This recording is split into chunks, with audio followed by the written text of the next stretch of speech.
Sanju hospital போ. என்னம்மா? சொல்றத கேளுடா.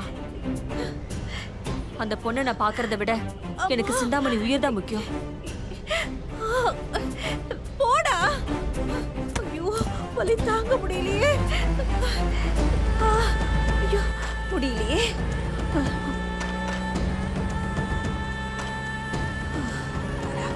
கொஞ்ச நேரத்துல நிஜமாவே செத்து பொழைச்சிட்டேன். நம்ம சொந்த காசுல நம்மளே சூனியம் வச்சுக்கிட்டோமே. ஐயோ முடியலையே.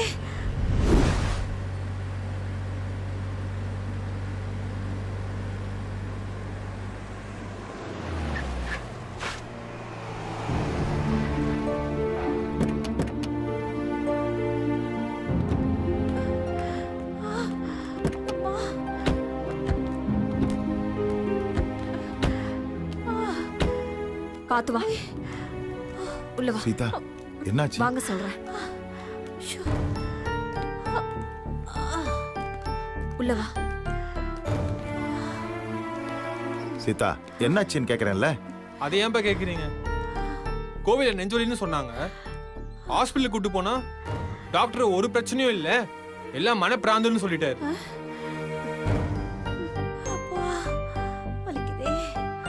அத்தை மட்டும் நெஞ்சு வலின்னு சொல்லாம இருந்திருந்தா இந்நேரத்துக்கு டெய்லர் அம்மா கண்ணில் காமிச்சிருப்பேன். நான் நெஞ்சு வலின்னு நடிச்சதுக்கு காரணமே நீ உங்க அம்மா கிட்ட காட்டிட கூடாதுன்னு தானே. என்னடா சொல்ற? அந்த பொண்ணு கோயிலுக்கு வந்திருந்துச்சா? ஆமாப்பா, எல்லாத்தையும் கெடுத்தது இந்த அத்தை தான்.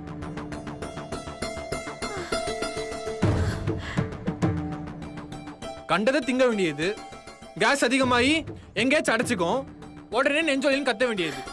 ஏண்டா நான் ஏதோ வேணும்னே உங்க அம்மா அந்த பொண்ணை பாத்திர கூடாதுன்னு நெஞ்சு வலின்னு நடிச்ச மாதிரியே சொல்றியேடா. எனக்கு உங்க அம்மாவுக்கு அந்த பொண்ணை பார்க்கணும் தான் ஆசை.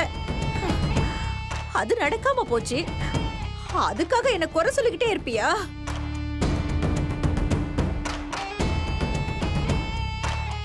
ஆமா சஞ்சு, விடு பாத்துக்கலாம். சும்மா அத பத்தியே சொல்லிட்டு இருந்தா உங்க அத்தை வருத்தப்பட மாட்டாங்களா? அப்படி சொல்லுங்க. சரி சிந்தாமணி, பாத்து உள்ள வா. வா. நில்லுங்க.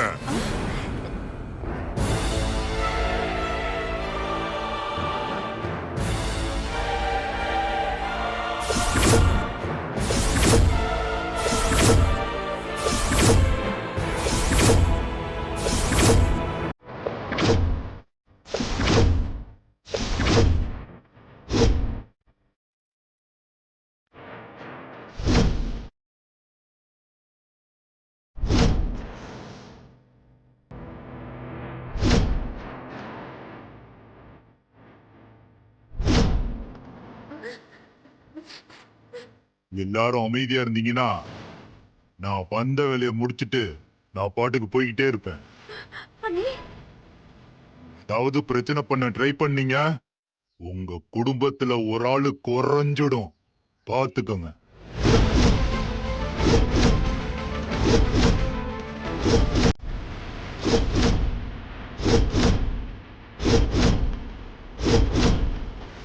மரியாதையா எல்லாரும் உள்ள போங்க. போங்கன்னு சொல்றேன்ல.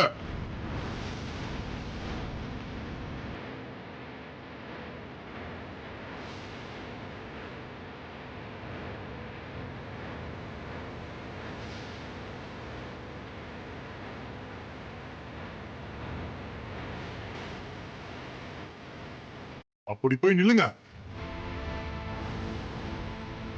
போங்க.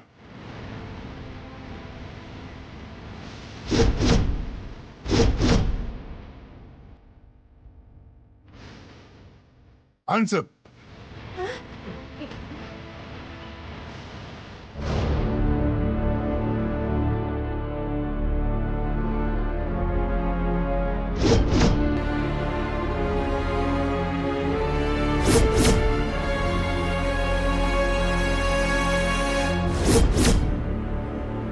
நான் ஒரு முக்கியமான வேலையா வந்திருக்கேன்.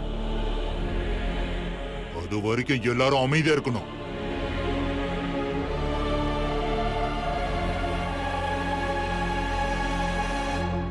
ரவுடி சார், என் நெஞ்சில மட்டும் சுற்றாதீங்க. ஏற்கனவே எனக்கு நெஞ்சு வலி, மேற்கொண்டு சுட்டு ஓட்ட போட்டுறாதீங்க.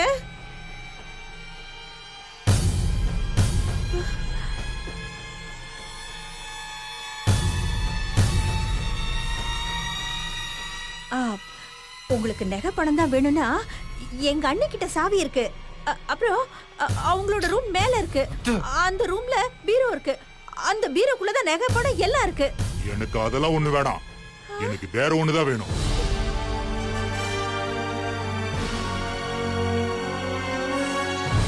வேறயா? ஆமா. என்ன வேணும்? அது உன்கிட்ட சொல்ல மாட்டேன்.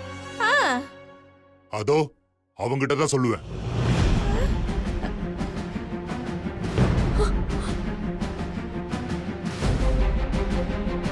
ஏய், சிவப்பு சட்டை உன்னதான். வா. சீக்கிரம் போடா, சுற்ற போறாரு. வான்னு சொல்றேன்ல. போ. வா. என் பையனை எதுவும் பண்ணிடாதீங்க.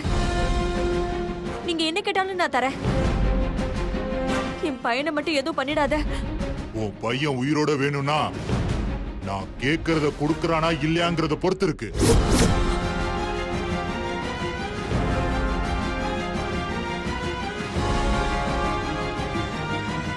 ஏய், வான்னு சொல்றேன்ல. கிட்ட வா. இப்ப நான் என்ன பண்ணணும்? எனக்கு ஒரு முத்தம் கொடு.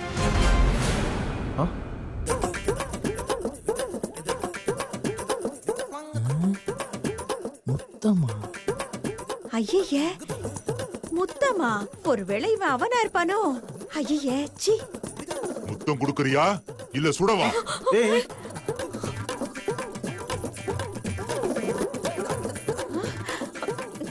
கூல் கூல், நான் கொடுக்குறேன். கொடு சீக்கிரம்.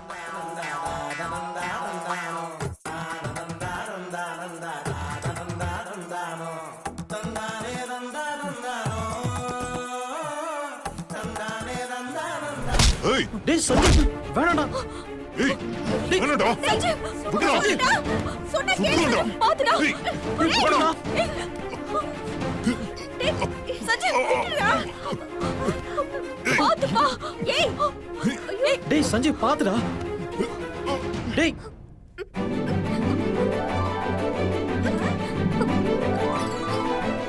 மாமா. விடுங்க மாமா.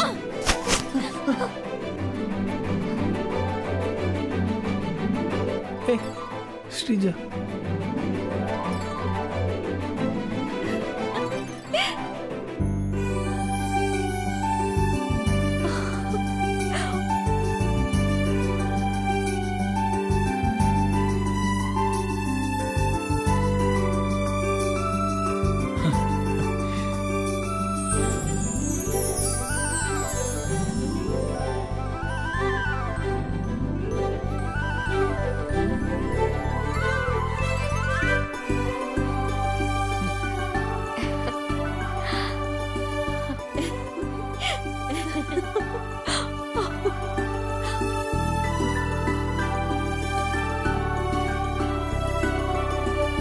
ஏய் லூசு, ஒரு நிமிஷத்துல பயந்தே போயிடும். ஸ்ரீஜா, என்ன மாமா இவ்ளோ டைட்டாவா கைய பிடிப்பாங்க? வலிக்குது. வேற? ஏய், நீ எப்படி வந்த? இப்படியே பண்ணுவ கழுத? என்ன ஸ்ரீஜா, கொஞ்ச நேரத்துல எல்லாருமே பயமுறுத்திட்ட. வரப்போறேன்னு முன்னாடியே சொல்லியிருந்தா நாங்க எல்லாரும் சேர்ந்து வந்து ஏர்போர்ட்ல பிக்கப் பண்ணிருப்போம்ல. அப்படி வரதுல என்ன த்ரில் இருக்கு?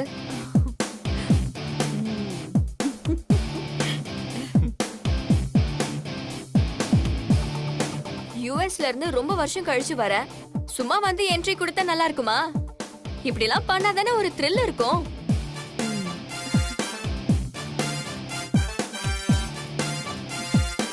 நம்ம என்ட்ரிய நம்ம தானே ரெஜிஸ்டர் பண்ணணும். ஆமா, என்ன சொல்லாம கொள்ளாம திடீர்னு வந்து நிக்கிற?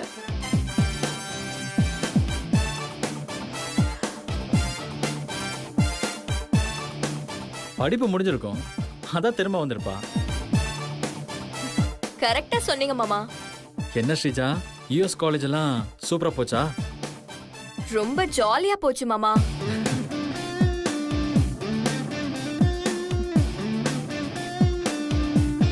நான் உங்க எல்லாருக்குமே கிஃப்ட்ஸ் வாங்கிட்டு வந்திருக்கேன். ஓ, அது வெயிட் வேறயா? பண்ணுங்க, எடுத்துட்டு வரேன். வர்றா.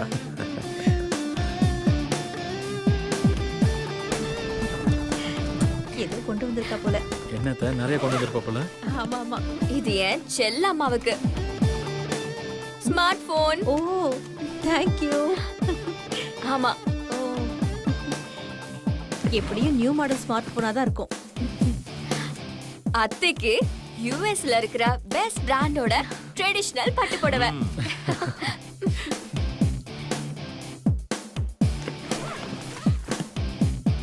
மாமா, உங்களுக்கு latest model branded watch. Super. தேங்க்யூமா. பெரிய மாமா, உங்களுக்கு ஐபேட். ஓ வா, தேங்க் யூ. சின்ன மாமாவுக்கு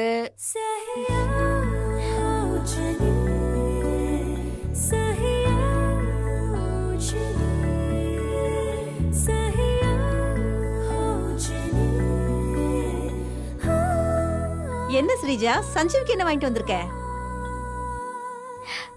வெட்டிங் ரிங். ஆ, ஆ, ஆ.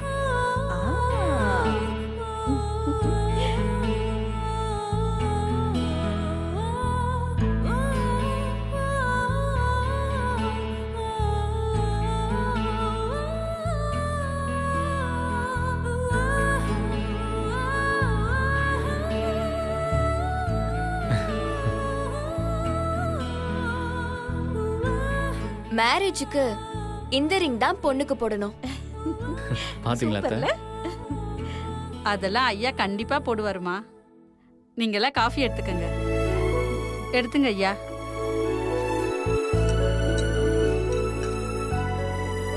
இந்தாங்கம்மா. இந்தாங்கம்மா. ஐயோ, பாத்துமா, ஒரு நிமிஷமா.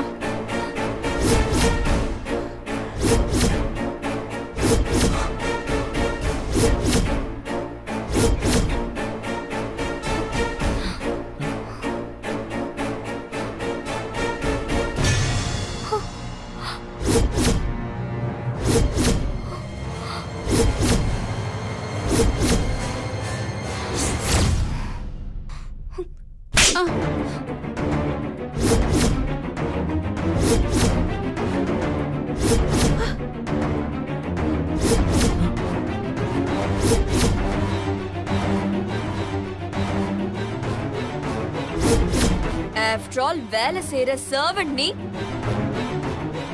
எவ்வளவு தைரியம் இருந்தா என்ன தொடுவ?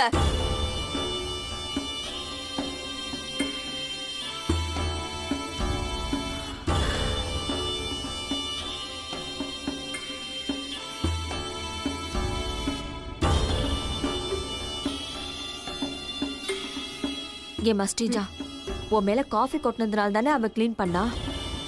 காஃபி கொட்டினா என்ன ஒரு வேலைக்காரி தொடுவாளா? எனக்கு காஃபி படும்போது இருந்த எரிச்சலை விட இவ என்ன தொடும்போது இருந்த எரிச்சல் தான் அதிகம். நீ பண்ணது ரொம்ப தப்பு ஸ்ரீஜா. அவங்க இந்த வீட்ல எவ்வளவு நாளா வேலை பார்க்கறாங்க தெரியுமா? அவங்களுக்கு நீ மரியாதை கொடுக்காம இருந்தாலும் பரவாயில்ல, அவங்களை நீ மனுஷியா கூட மதிக்கல. முதல்ல அவங்க கிட்ட மன்னிப்பு கேளு. என்னது? ஆஃப்டர் ஆல் ஒரு வேலைக்காரி கிட்ட நான் மன்னிப்பு கேக்குறதா? அது கனவுல கூட நடக்காது.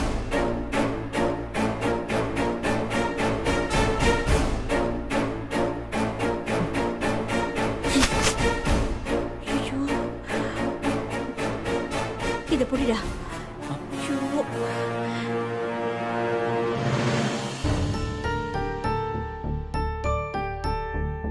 சின்ன பொண்ணு தெரியாம பண்ணிட்டா. அவளுக்காக நான் உங்ககிட்ட மன்னிப்பு கேட்டுக்கிறேன். ஏமா பெரிய வார்த்தைலாம் சொல்றீங்க? அவங்க வெளிநாட்டுல வளர்ந்த பொண்ணு. நான் அழுக்கு கையால தொட்டது அவங்களுக்கு பிடிக்கல. நான் தாமா கொஞ்சம் பார்த்து நடந்திருக்கணும். கைக்கு ஏதாவது மருந்து போட்டுக்கிடு. ஆ சரி வா. கொடுங்கம்மா.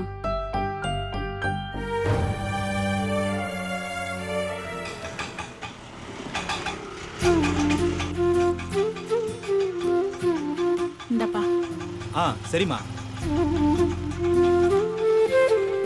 சம்மந்திம்மா அனு மேல எவ்வளவு பாசம் வச்சிருக்காங்கல்ல. இந்த மாதிரி ஒரு மாமியார் கிடைக்க அனு ரொம்ப கொடுத்து வச்சிருக்கணும். ஆமாம்மா.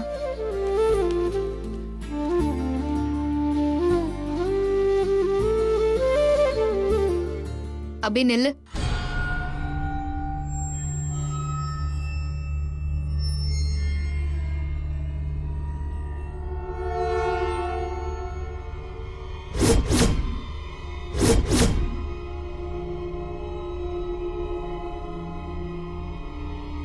என்ன கையில புது வளையல்லாம் வரும்போது வாங்கினியா? அவ எங்க வாங்கினா? உன் அத்தை தான் அவளுக்கு போட்டு விட்டாங்க.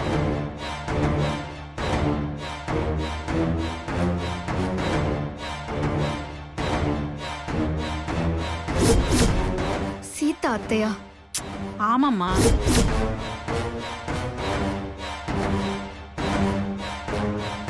நாங்க சாமி கும்பிட கோயிலுக்கு போயிருந்தோம்ல, அங்க சம்மந்தியும் அவங்க சின்ன பையனும் வந்திருந்தாங்க.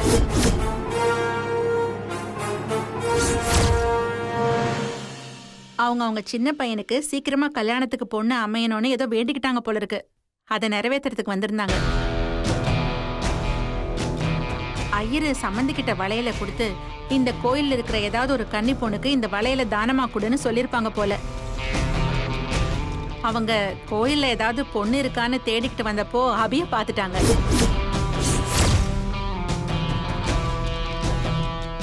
அத்தை அபிய பாத்துட்டாங்களா? ஏய் ஏய், நீ என்னடி போலீஸ பார்த்து திருட மாதிரி பயப்படுற? அவங்க நீ நினைச்சு அபிகிட்ட பேசினாங்க.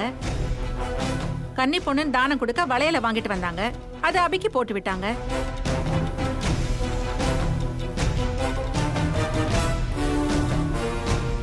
அப்போ அத்தை நான் நினைச்சு அபிய பாத்திருக்காங்க. அவங்களுக்கு ஏதாவது டவுட் வந்திருக்குமோ? வந்திருந்தா என்ன பண்றது? ஹே, சீதா அத்தை கிட்ட எதையாவது உளறி வச்சு என்ன மாட்டி விடல. அவ என்ன ஒன்ன மாதிரியா அடுத்தவங்களை மாட்டி விடுறதுக்கு? உன் வாழ்க்கை நல்லா இருக்கணுங்கிறதுக்காக அவ என்ன வேணாலும் பண்ணுவா. தேவையில்லாம அவளை சந்தேகப்படாத, அப்புறம் எனக்கு கெட்ட கோவம் வரும். சரி, அதை விடுங்கம்மா. அத்தை அவங்களோட சின்ன பையன் கூட கோயிலுக்கு வந்ததா சொன்னீங்கல்ல, நீங்க அந்த பையனை பாத்தீங்களா? நான் அவங்க கிட்ட மட்டும்தான் பேசினேன், பையனெல்லாம் பார்க்கல. அபி, சீதா அத்தை பையனை நீ பாத்தியா? ஐயோ, அக்கா என்ன திடீர்னு இப்படி கேக்குறாங்க? நம்ம எதுவும் மாட்டுக்கதை மாதிரி பதில் சொல்லணுமே. சொல்லு அபி, நீ பாத்தியா? ஆஹா, இல்லக்கா.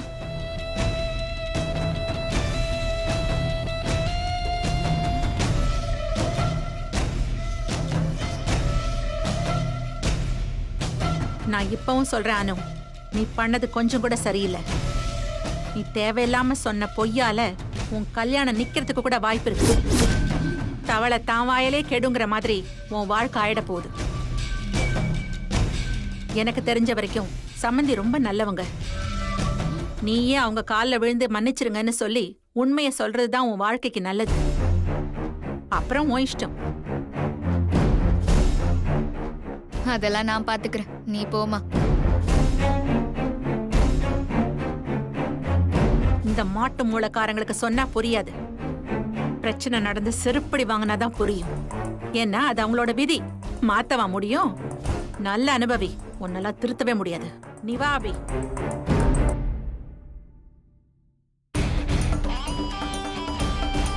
வர வர அம்மாவுக்கு நம்மளை இன்சல்ட் பண்றதே வேலையா போச்சு. இருக்கட்டும், வச்சுக்கிறேன்.